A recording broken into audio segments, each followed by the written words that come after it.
Assalamualaikum warahmatullahi wabarakatuh.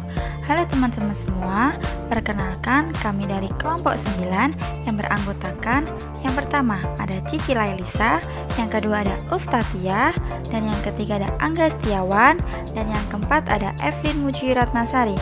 Nah, di video kali ini kita akan belajar mata kuliah analisis informasi keuangan.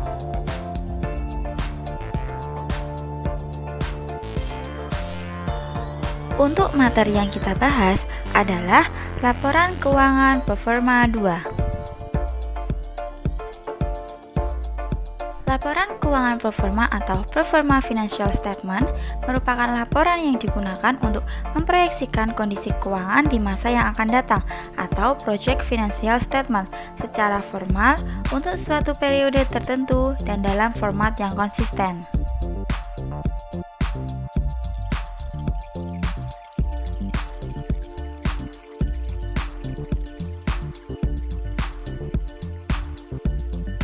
Selanjutnya, kita akan membahas tentang apa sih tujuan dari adanya laporan keuangan performa itu.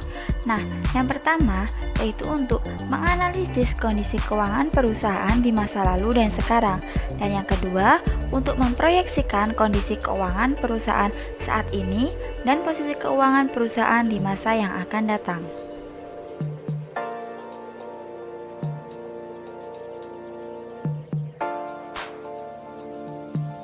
Selanjutnya yang akan kita bahas yaitu memproyeksikan laporan laba rugi.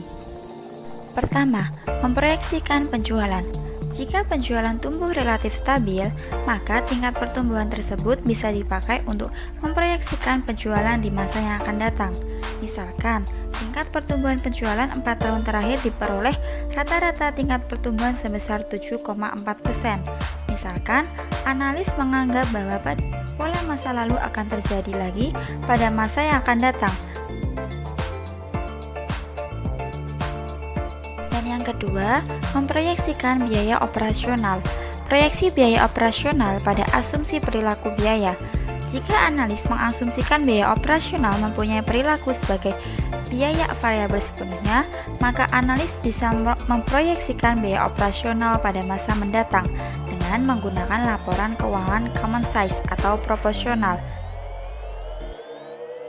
Nah, di sini kita menampilkan contoh proyeksi dari laporan laba rugi yang diterapkan dalam jutaan rupiah.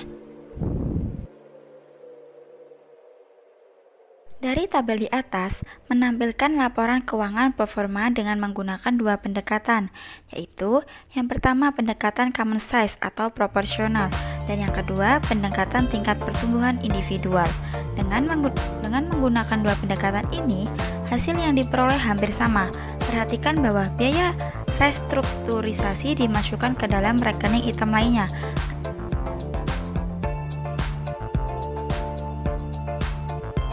Jika proporsi biaya tetap cukup tinggi, biaya operasional tidak akan berubah dengan tingkat yang sama dengan perubahan penjualan. Dalam hal ini, lebih lambat. Sebagai contoh, HPP meningkat dengan tingkat kenaikan 5,9%, sementara penjualan meningkat dengan tingkat 7,4%. Perbedaan ini karena HPP diperkirakan mempunyai komponen biaya tetap cukup tinggi.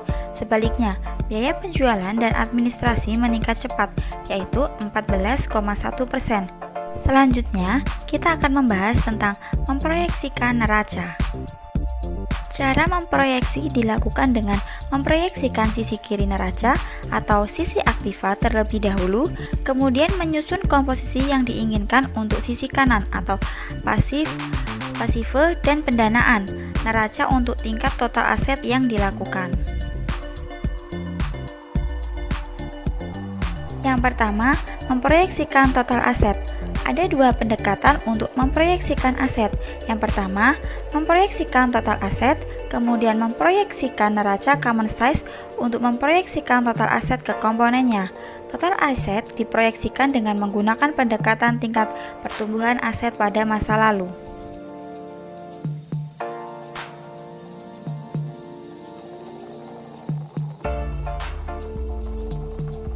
Nah, dimisalkan pertumbuhan aset selama 5 tahun dengan rata-rata 12,6% dan analisis menganggap tingkat pertumbuhan ini juga terjadi di masa mendatang, maka perkiraan total aset tahun-tahun proyeksi adalah sebagai berikut.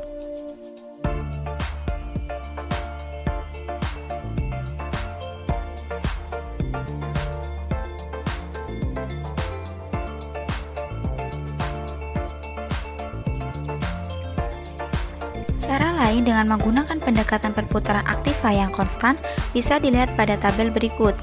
Nah, untuk mencari perputaran asetnya sendiri yaitu dari penjualan dibagi rata-rata total aset. Kemudian, rata-rata total asetnya dapat diketahui dari aset awal tahun ditambah aset akhir tahun dibagi 2.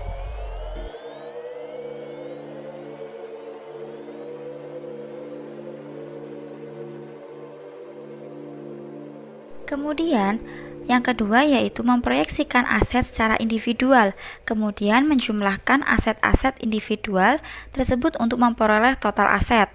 Adapun cara kedua dengan memproyeksikan aset secara individual, kemudian menjumlahkan aset-aset tersebut menjadi total aset. Analisis bisa menggunakan tingkat pertumbuhan historis atau menggunakan asumsi perputaran aktiva yang tetap.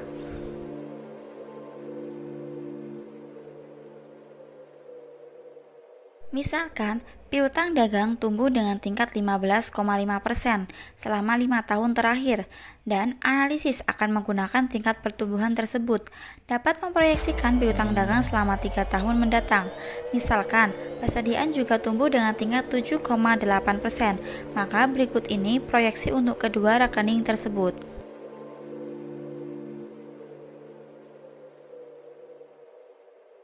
Diagram berikut ini meringkaskan pendekatan yang bisa dipakai untuk memproyeksikan aset. Nah, manfaat dari penggunaan perputaran aset untuk memproyeksi aset adalah karena jumlah aset dikaitkan dengan proyeksi penjualan. Terkadang, prestasi manajemen dikaitkan dengan perputaran aktiva untuk menaikkan profitabilitas.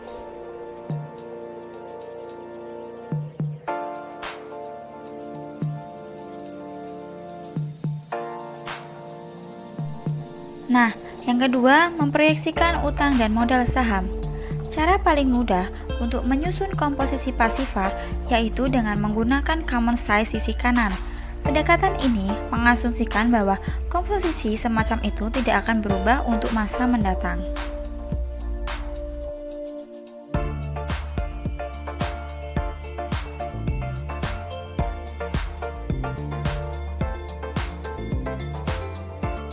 Nah, selanjutnya di sini ada yang dapat merubah total sisi kanan neraca, misalkan pada peristiwa pembelian perusahaan dan restrukturisasi.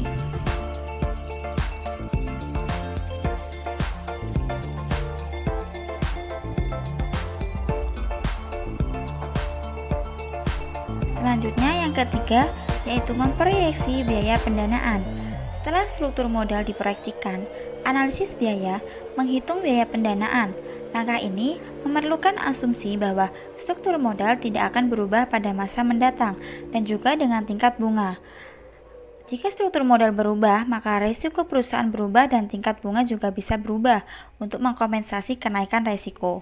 Perhitungan tingkat bunga untuk utang-utang perusahaan dengan utang yang memiliki bunga diasumsikan dari utang jangka panjang dan utang wesel.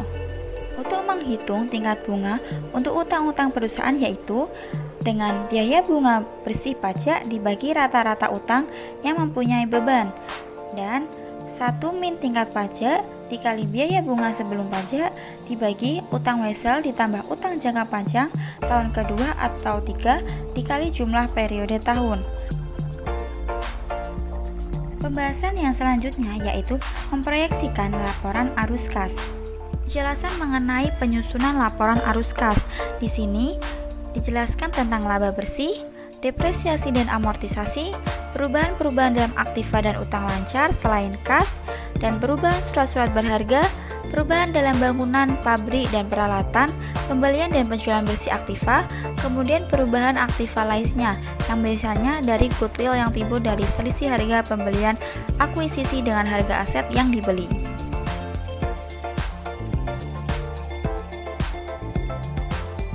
Selanjutnya yaitu perubahan dalam pinjaman dan utang non lancar lainnya dalam masuk ke aliran kas pendanaan kecuali ada informasi lain.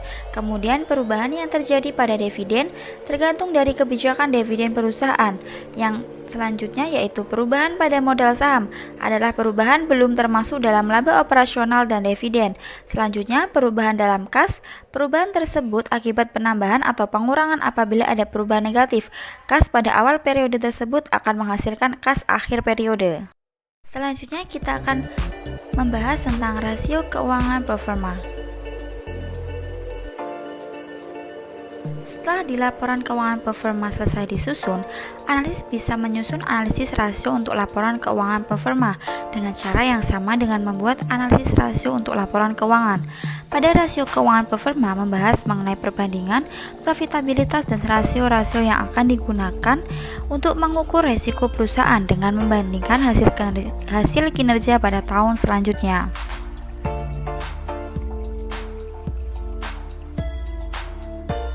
Selanjutnya, dapat diambil kesimpulan bahwa laporan performa adalah ikhtisar laporan keuangan yang menunjukkan harta dan utang, atau pendapatan dan pengeluaran yang mungkin diakui pada masa mendatang.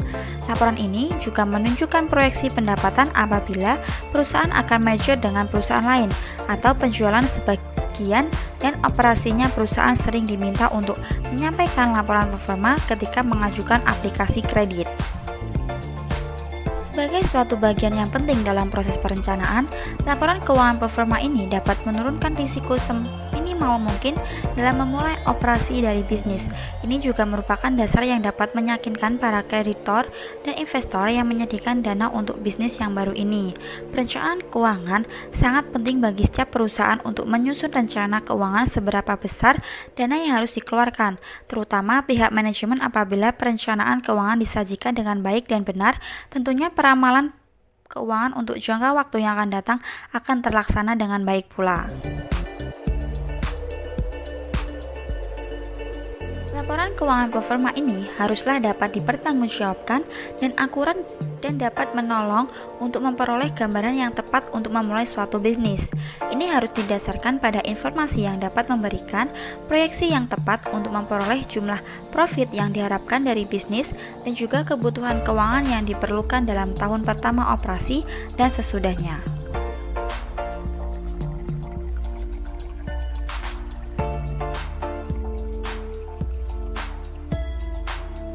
Pemaparan video tentang laporan keuangan performa 2 dari kelompok 9.